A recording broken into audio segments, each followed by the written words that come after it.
ఈరోజు ఉమ్మడి అనంతపూర్ జిల్లా వైఎస్ఆర్ కాంగ్రెస్ పార్టీ కోఆర్డినేటర్లు అదేవిధంగా రాష్ట్ర స్థాయి నాయకులు మీటింగ్ అందరూ కూడా పెట్టుకోవడం జరిగింది. ముఖ్యంగా ఈరోజు ప్రభుత్వ వైఫల్యాలపైన చర్చించడం జరిగింది. అదేవిధంగా ఈరోజు అనంతపూరు జిల్లాలో ముఖ్యంగా ఆర్డీటీకి ఈరోజు జరిగే అన్యాయము ఫండ్స్ అన్నీ కూడా ఈరోజు బ్లాక్ అయ్యి ఈరోజు లక్షలాది మందికి ఎఫెక్ట్ అయ్యే పరిస్థితి ఉంది. అదేవిధంగా హంద్రీనీవా ఈరోజు ఆలోచన లేకుండా ఈరోజు అనంతపూర్ జిల్లాకు కావాల్సిన కెపాసిటీ కన్నా ఈరోజు తక్కువ కెపాసిటీ వచ్చే విధంగా ఈరోజు పర్మనెంట్గా రేపు కరెక్షన్ చేసేదానికి వీలు లేకుండా ఈరోజు లైనింగ్ చేసి రేపు ఎక్కువ నీళ్లు తెచ్చుకోవాలన్నా కూడా ఇబ్బంది అయ్యే పరిస్థితులు ఈరోజు అనంతపూర్ జిల్లాలో జరుగుతూ ఉంది. ప్రభుత్వం మరొకసారి ఆలోచించుకోవాలి.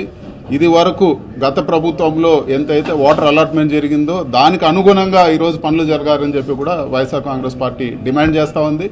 అదేవిధంగా ప్రతి సంవత్సరం కూడా గత 5 సంవత్సరాల్లో ప్రతి చెరువులకు అదేవిధంగా ఆయకట్టు ఇంకా కూడా ఏదైతే నిర్దేశించిన ఆయకట్టు కాకుండా మిగతా చెరువుల ద్వారా కూడా చాలామంది రైతులకు మేలు జరిగేది. ఇవన్నిటికి కూడా ఈరోజు అడ్డం పడే పరిస్థితి ఉంది.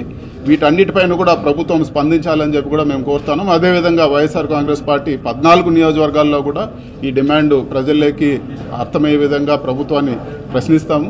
అదేవిధంగా ఈరోజు ముఖ్యంగా రాష్ట్రంలో కేవలం ఒక నాయకుల్ని భయభ్రాంతులు చేసి వాళ్ళు ఇచ్చిన హామీలు కానీ లేకపోతే ప్రభుత్వం చేయాల్సిన పనుల గురించి కానీ ప్రశ్నించే విధంగా లేకుండా ఏదో భయభ్రాంతులకు గురి చేసి ఈరోజు ప్రభుత్వం నడపాలని చూస్తున్నారు. ఇది శాశ్వతం కాదు.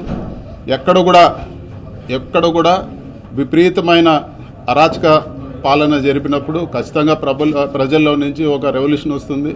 అది త్వరలోనే ప్రజలందరూ కూడా తిరుగుబడతారని చెప్పి కూడా నేను తెలియజేస్తా ఉన్నాను. ఇవన్నీ కూడా ఈరోజు నోటి మాటలతో ఈరోజు స్కాములు అని చెప్పి వాటిని వాళ్ళకి కావాల్సిన ప్రచార మాధ్యమాల్లో దాన్ని ఏదో జరిగిపోయింది అని చెప్పే పరిస్థితులు మనం అంతా కూడా చూస్తున్నాం. ప్రజలు ఇవన్నీ కూడా గమనించాలి. ఏవైతే హామీలు ఇచ్చారో వాటి మాట ఎత్తకుండా ఈరోజు ఏది చూసినా కూడా ఒక డైవర్షన్ పాలిటిక్స్ నడుస్తుందని చెప్పి కూడా గమనించాలని చెప్పి కూడా కోరుతున్నాం. అదేవిధంగా ఉమ్మడి అనంతపూర్ జిల్లాకు రమేష్ రెడ్డి గారు మాజీ ఎమ్మెల్యే గారిని అదేవిధంగా మాజీ ఎమ్మెల్సీ నరేష్ కుమార్ రెడ్డి గారిని ఈరోజు మాకు అబ్జర్వర్గా ఇవ్వడం జరిగింది. వాళ్ళిద్దరు కూడా సీనియర్ నాయకులు. వాళ్ళిద్దరితో ద్వారా ఈరోజు పార్టీని మరింత బలోపేతం చేస్తామని చెప్పి కూడా నేను తెలియజేస్తున్నాను. Thank you.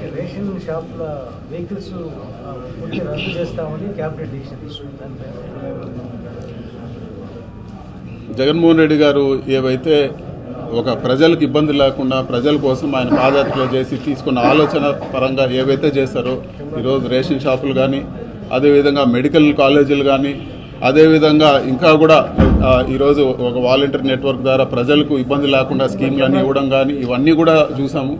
ఇవన్నీ కూడా ఈరోజు తీసేసి మళ్ళీ పాత పద్ధతుల్లో ఎప్పుడో ఉన్న పద్ధతులన్నీ తీసుకొచ్చి ప్రజలకు ఇబ్బంది అయ్యే పరిస్థితులు మనం గమనిస్తూ ఉన్నాము. వీటన్నిటిపైన కూడా ప్రజలు తిరుగుబడే పరిస్థితి ఉంటుంది. ఖచ్చితంగా వైఎస్ఆర్ కాంగ్రెస్ పార్టీ వీటన్నిటిని కూడా ప్రశ్నిస్తుంది. ప్రజలకు అన్యాయం జరిగే ఏ నిర్ణయాన్నైనా వైఎస్ఆర్ కాంగ్రెస్ పార్టీ ప్రశ్నిస్తుందని చెప్పి కూడా నేను తెలియజేస్తాను. ఈరోజు ఇచ్చిన హామీలు డైవర్షన్ చేయాలా. ఇప్పటికి ఒక 20 రకాల ఆరోపణలు చేశారు. ఏది కూడా ప్రూవ్ చేసే పరిస్థితి లేదు. ఈరోజు చివరిగా నోటి మాటలు ఈరోజు మధ్యమ స్కామ్ అంటూ ఉన్నారు. ఎక్కడ వాళ్ళు ఈరోజు వరకు ₹1 ఇచ్చేశారు, ₹1 సీజ్ అయింది లేదు, లేకపోతే ఇంకోటి లేదు. కేవలం నోటి మాటలతో ఇంత పెద్ద కేసు అల్లారు. ఇవన్నీ కూడా నిలబడేటివి కాదు. కాకపోతే టెంపరీగా హరాస్మెంట్ ఉంటుందని మాత్రం మనం అర్థం చేసుకోవాల్సిన విషయం.